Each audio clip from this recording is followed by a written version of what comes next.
You ever wonder how a simple poem, just about a local guy doing his job, can somehow capture the entire soul of a nation? Especially a nation on the brink of huge, massive change?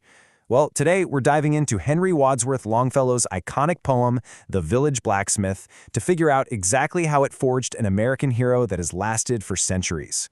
Okay, let's get into it. So, picture this. Long before the noise of factories, the blacksmith was, quite literally, the heart of the village. His workshop, the forge, that wasn't just a place to get a horseshoe. No, it was a central hub. And that sound of his hammer, that steady, reliable beat, that was the rhythm of everyday life. So, who is this guy that Longfellow is writing about? Well, he's presented as the absolute ideal American. He's not some fancy general or a president. He's an everyman, a hardworking guy. And yeah, his physical strength is obvious. He's a blacksmith.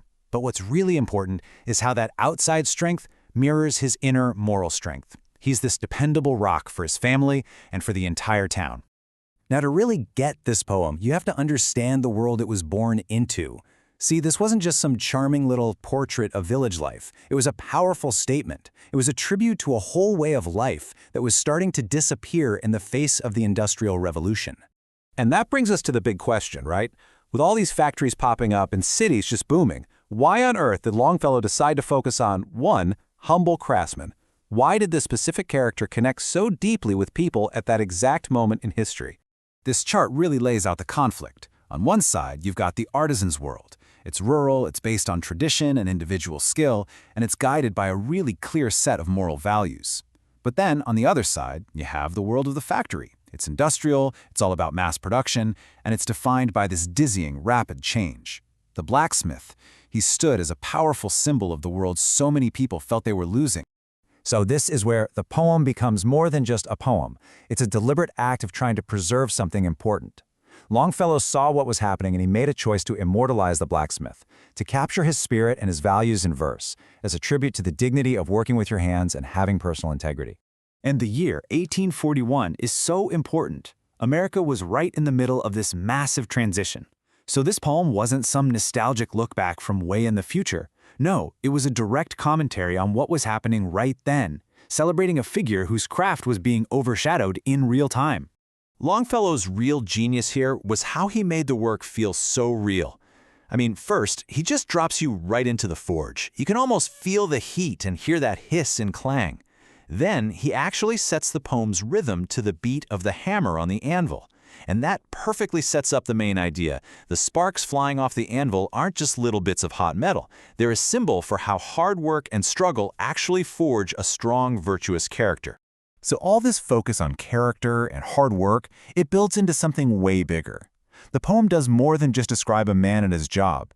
It actually elevates this common laborer into a symbol of what makes America strong. He becomes a national hero. And this idea fit perfectly with the big literary movement of the time, which was American Romanticism. Unlike a lot of European literature that was all about kings and aristocrats, American writers were trying to create a new identity. And they did it by celebrating the individual, the common person, and their inner virtue. The blacksmith was like the perfect hero for this new American story. And this quote right here, man, it just gets to the absolute heart of it.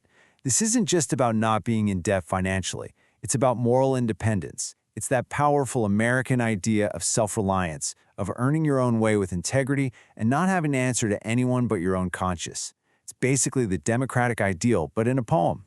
So when you pull it all together, the blacksmith becomes this incredibly powerful symbol. He represents the dignity of hard work, no matter what that work is. He stands for this unwavering responsibility to your family and your community.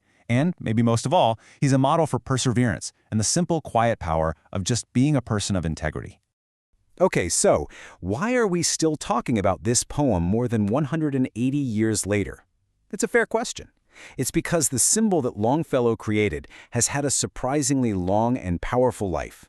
Let's take a look at its enduring legacy.